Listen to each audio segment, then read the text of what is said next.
ছুটে গেলাম এক এক করে আমার ছয় ছয়টি বৌমার কাছে। তাদেরকে বললাম, ওগো বৌমা, তোমরা কি জানো না আজ আমার পুত্র লক্ষ্মীন্দরের শুভ পরিণয়ের দিন? যাও যাও, তোমরা এই মালা মুকুট নিয়ে যাও, লক্ষ্মীন্দরকে বলবে সে সাজিয়ে দিয়েছে। তারা ঘরের দরজায় উঠে মুখে কাপড় দিয়ে বলল, পিতা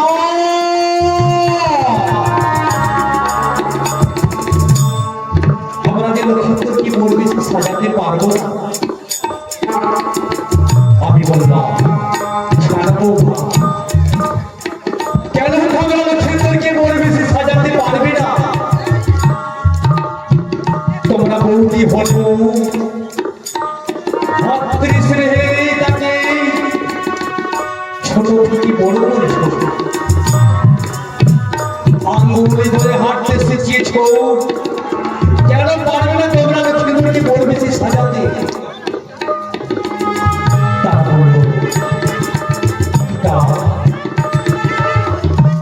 আমরা যে অভয়া, আমরা যে বিধবা, বিধবাদের এই শুভ কাজ, শুভ কর্ম করতে নেই পিতা।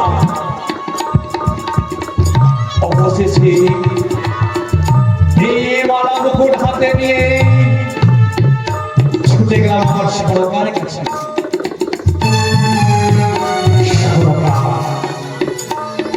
ওই পাশান মন্দিরে বসে ঠুকরে ঠুকরে কাঁদছে। আমি কি বললাম, সরকার সরকার, এই পাশান মন্দিরে বসে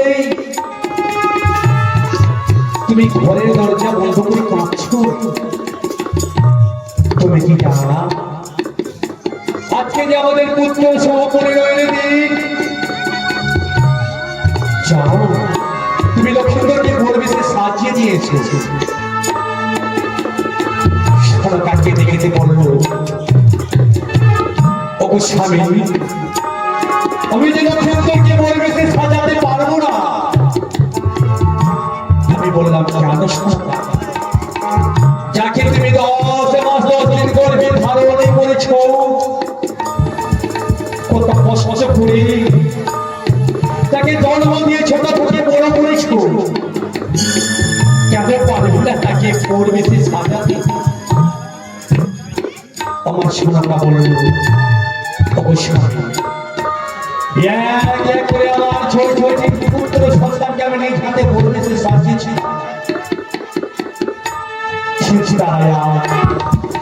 আমাদেরকে ফাঁকি দিয়ে বহু দূরে চলে গেছে, তাই আমি আমার পুত্রকে বলবে সে সাজাতে পারবো না। তুমি আমার পুত্রকে বলবে সে সাজাবে কি? তুমি কি আমার চোখে কাশিয়া সাজাবে? না, তারা কেন সাজাবে? আমি যে তাদের করতে পার, আমি নিজ হাতে আমার পুত্র লক্ষ্মীন্দরকে বলবে সে সাজাবো। ওরে খোকা, তুহো বুঝিয়া অভিমান করে ঘরে বসে দেখিস পুত্র, মানুষের জীবনে এই দিনটা একবারই আসে রে। এই দিন চলে গেলে আর কোনদিন ফিরে আসে না। তাই বলে খোকারে, আর বিলম্ব নয়, এসো খোকা।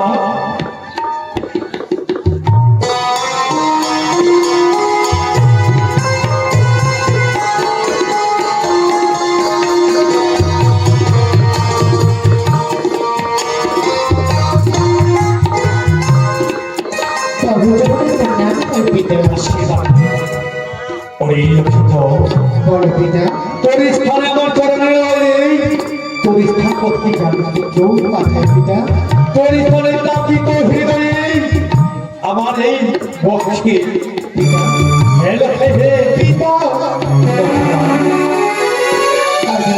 সবাই কেন ডেকে পাঠিয়েছে পিতা?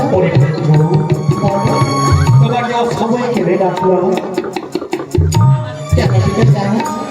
যেটা কি পুত্র ওই মানে আছে কত সুন্দর করে এই সোনার মুকুটখানা নির্মাণ করেছে। সত্যি পিতা। তাই বলিল ভাই আর বিলম্ব নয়, এসব পুত্র এই সোনার মুকুটখানা পরিধান করে চলো রানী নগরে। পিতা আজ তুমি নিজ হস্তে আমায় বর সাজাবে। আমার ছয় ছয়টি বৌদি আসেনি আমায় বর সাজিয়ে দেওয়ার জন্য। ওই পুত্র তোমার ছয় ছয়টি বৌদি তোমাকে বৌদি সাজাবে না। কেন পিতা কেন? তারা বলছে আমরা যে বিধবা, বিধবাদের শুভ কর্ম করতে নেই পুত্র। কি বললি পিতা? তাই বলে আর বিলম্ব নয় পুত্র, এসো ওই সুন্দর মুকুটখানা পরিধান করো। বেশ। অতি সুন্দর সাজে সাজরে লখা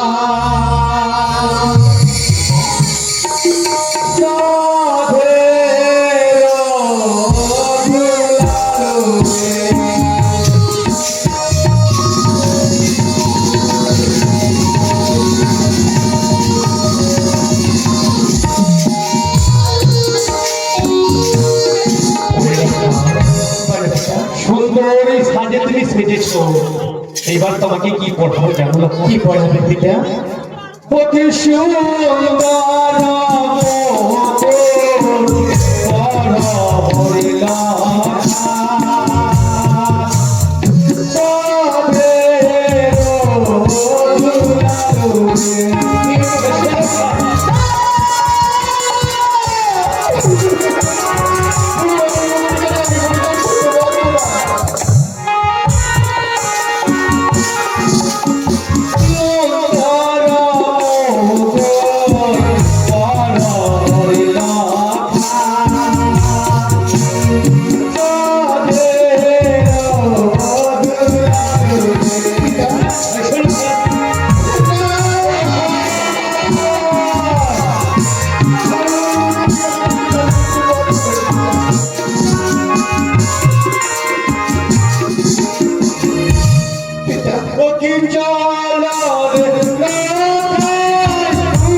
এই সুন্দর মুকুটখানা পরিধান করো।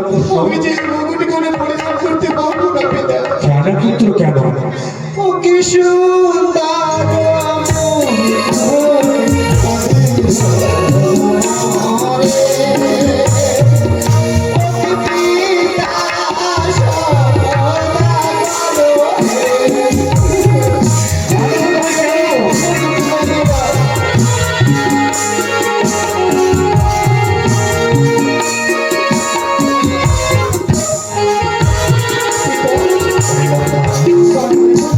এই মুকুটখানা কেন পরিধান করবে না পুত্র?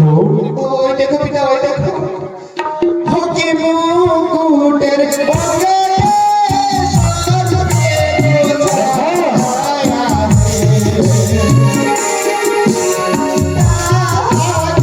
দিয়া ওলা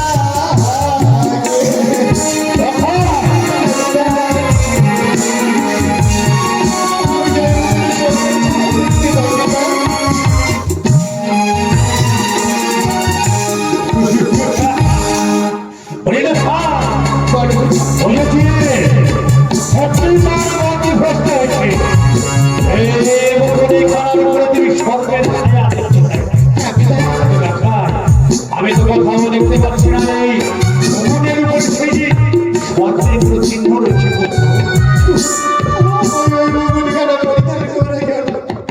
সে বললে পুত্র এই মুকুটখানা পরিধান করবে না? তবে লক্ষা আমি সব কিছু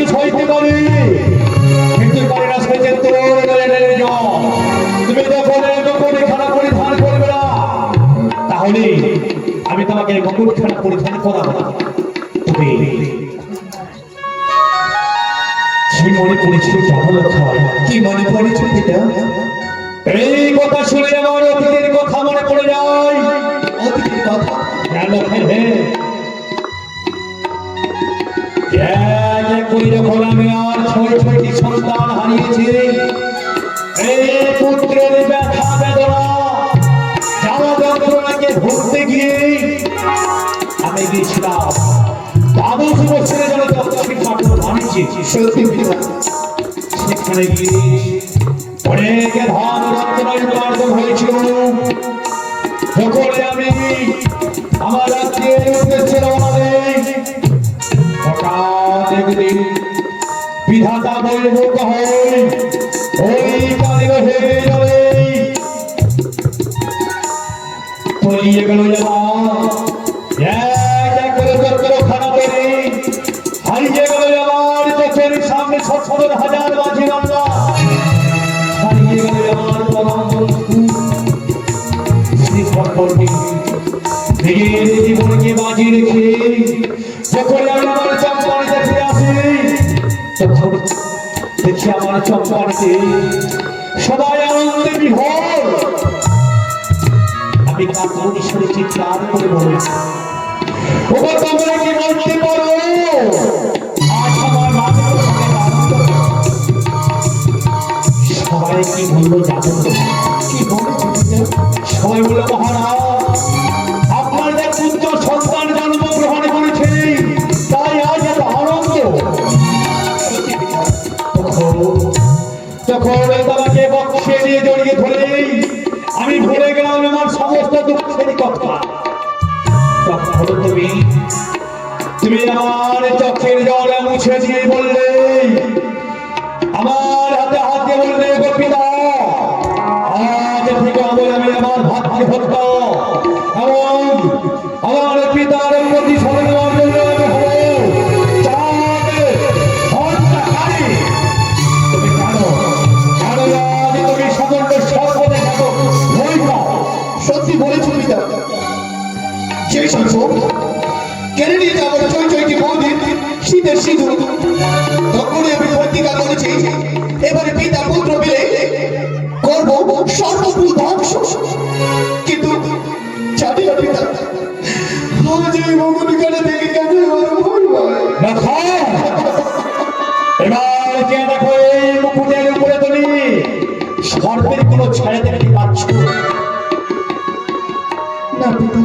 ভাবে না রক্ষাই পাবে না, সবটি তোর মনের ভ্রম পুত্র। কি বলছ? তাই বলে আমি কেন বলো আশা পুত্র এই মুকুটখানা পরিধান করো।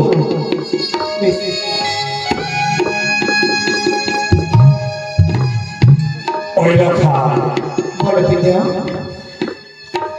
এবার তোমায় কি পঠাবো জানো রক্ষা? এবারে কি পড়াবে পিতা? এই দেখো মানিনী রাতে কত সুন্দর করে বিরাশি করে মালা তৈরি করেছে, তাই বলে পুত্র এসো এই সুন্দরী মালাখানা পরিধান করো। অতি সুন্দর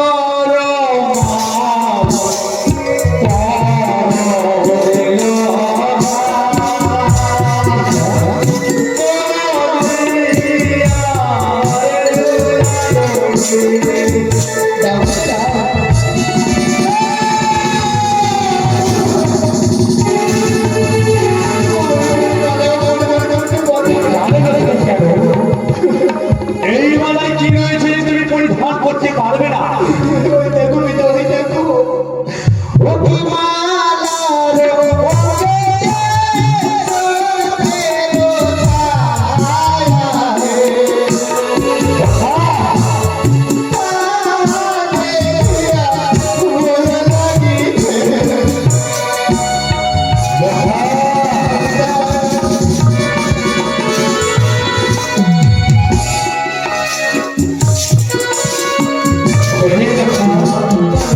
এই মালার উপরে তুমি স্বর্গ দেখতে পাচ্ছ, তাই না?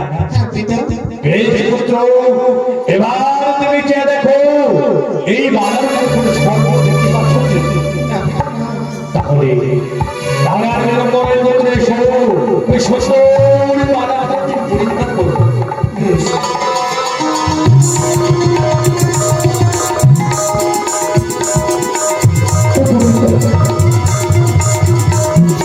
ওরে বাবা, আজকে তোর ভাই এই আসতে বর্ষা দিয়েছে।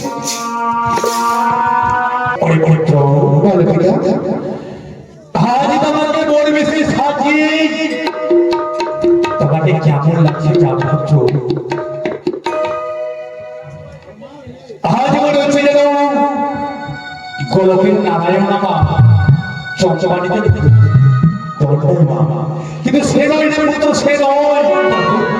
তুমি কি মনে হয় জানো? মনে হচ্ছে যুগের রামচন্দ্র পিতা 14 বছরে বনবাসে যাবে বলে তার পিতা দশরথের কাছে বিদায় চাইছে, কিন্তু সে নয় রে খোকা, সে নয়। কি মনে হয় জানো? কি মনে হয় পিতা?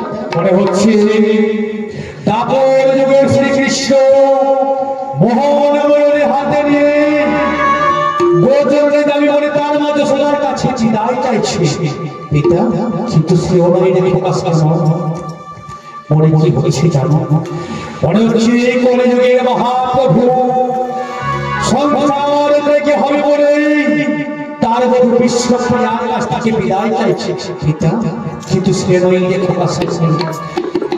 কেন আমার সাথে সত্যের নারায়ণের হৃদয় রাম দাপুরে কৃষ্ণ কলি হয়ে কেন এলে না বাছা? এলে কি করতে পিতা? কি করবো আমি জানি মিত্র, এই হলো ভাগ্য পিতা তোর জন্য ঠাই।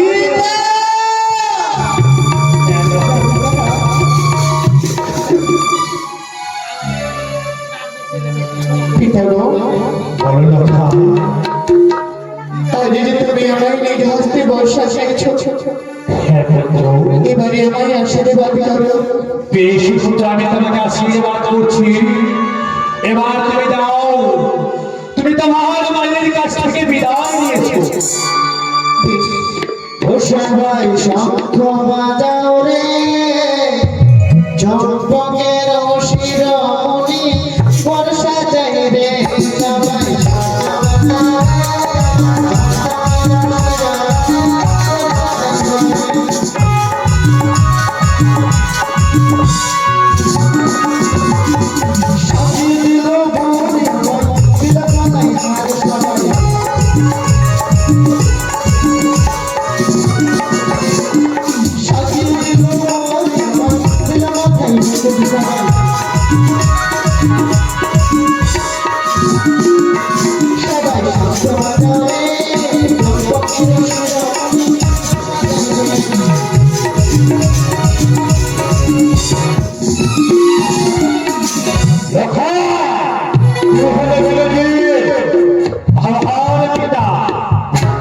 ভেঙে পড়েছে,